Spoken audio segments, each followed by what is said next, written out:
আসমানের উপরে যতগুলি ফেরেশতা রয়েছে সমস্ত ফেরেশতাদেরকে আল্লাহ তাবারক ওয়া তাআলা এক জায়গায় হাজির করবেন।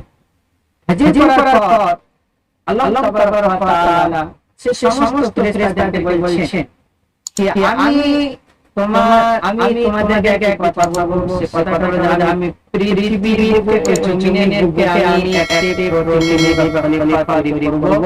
তোমাদের মতামত কি? তোমরা এই জায়গাতে কি বলতে চাইছো? আল্লাহ রাব্বুল আলামিন বলছেন যে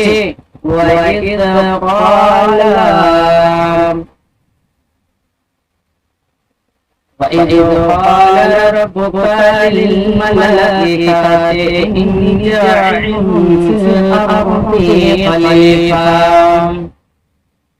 قَالُوا أَتَجْعَلُ فِيهَا مَن يُفْسِدُ فِيهَا وَيَسْفِكُ الدِّمَاءَ وَنَحْنُ نُسَبِّحُ بِحَمْدِكَ وَنُقَدِّسُ لَكَ قال إني أعلم ما لا تعلمون আল্লাহ রাব্বুল আলামিন ফেরেশতাদেরকে বলেন, আমার ফেরেশতারা আমি ওই পৃথিবীর বুকে আমি ওই জমিনের বুকে একজন আমি খলিফা তৈরি করতে চাই, আমি একজন প্রতিনিধি বানাতে চাই তোমাদের মতামতকে। ফেরেশতারা বলেন, ক্বালু ফেরেশতারা বলেন, আতাজালু ফিহা মান ইয়াসিরু ফিহা ওয়া ইয়াসফিকু الدماء ونحن نسبح بحمدك ونقدس لك। ফেরেশতারা আল্লাহর জবাবে বলেছেন, হে আল্লাহ, তুমি পৃথিবীর বুকে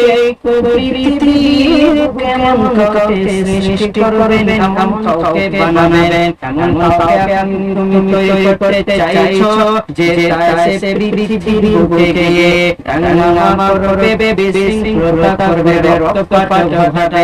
অতএব আমরা যতগুলো এই আসমানের উপরে আমরা যতগুলি ফেরেশতা রয়েছি, সমস্ত ফেরেশতা তোমার ইবাদত করব, সমস্ত ফেরেশতা তোমার গোলামি করব, সমস্ত ফেরেশতা তোমার তাসবিহ পালন করব, সমস্ত ফেরেশতা তোমার সামনে মাথা নত করব।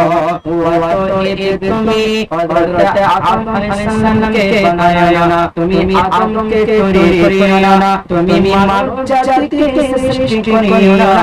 যত রকমের ইবাদত করতে হয়, যত রকমের বান্দাগি করতে হয়, আমরা যতগুলি ফেরেশতা রয়েছি সমস্ত ফেরেশতা আমরা তোমারই ইবাদত করব, আমরা তোমাকে খুশি করে রাখব। তুমি মানব জাতিকে সৃষ্টি করিও না। তখন আল্লাহ রাব্বুল আলামিন বলেছেন, আল্লাহ রাব্বুল আলামিন তাদের প্রশ্নের জবাবে বলছে, তাদের প্রশ্নের উত্তর দিচ্ছে যে ক্বালা ইন্নী আ'লামু মা লা তা'লামুন। ওয়া মা ফেরেশতা, আমি যে জানি, আমি যেটা জানি তোমরা তোমাদের সেটা জানা নেই, আমি যেটা বলছি তোমরা সেটা মেনে নাও, সেটা তোমরা মন করে নাও।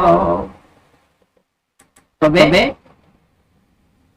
এই আয়াত দ্বারা এটা বোঝা যায় যে আল্লাহ তাবারক ওয়া তাআলা যখন আদম আলাইহিস সালামকে সৃষ্টি করবেন, তার আগে সমস্ত ফেরেশতাদেরকে ফেরেশতাদের কাছ থেকে পরামর্শ নিয়েছিলেন।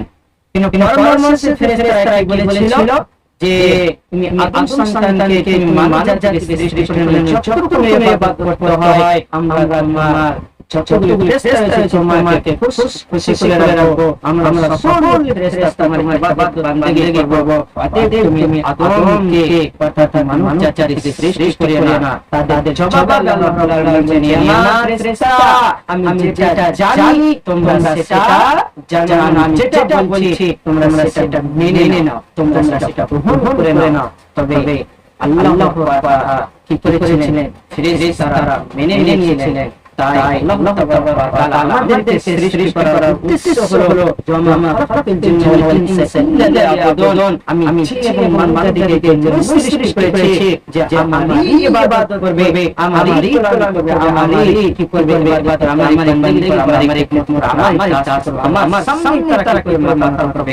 কিন্তু আজ আমরা এত বড় বান্দা যে আজ আমরা আল্লাহকে ভুলে গিয়েছি। আজ আমরা ধন টাকা পয়সা পেয়ে আজকে আমরা কি জায়গায় ছেলে মেয়ে পেয়ে গাড়ি পেয়ে আজকে আমরা আল্লাহকে ভুলে গিয়েছি। আল্লাহকে বলে আমাদের স্মরণ নেই। যদি আমাদের আল্লাহকে বলে স্মরণ থাকতো তাহলে আমরা আজকে 5 ওয়াক্ত নামাজ টাইম আমরা 5 ওয়াক্ত নামাজ ছেড়ে দিতাম না। আল্লাহ আমাদেরকে সঠিক পদ্ধতিতে সঠিক নিয়মে রাসূলের সুন্নাত অনুযায়ী আমরা সালাত 5 সালাত আদায় করতে পারি। এই তৌফিক আমাদের সকলকে দান করেন। এই বলে আমি বক্তব্য দিচ্ছি। আমাদের আল্লাহ রাব্বুল আলামিন। আসসালামু আলাইকুম ওয়া রাহমাতুল্লাহি ওয়া বারাকাতুহু।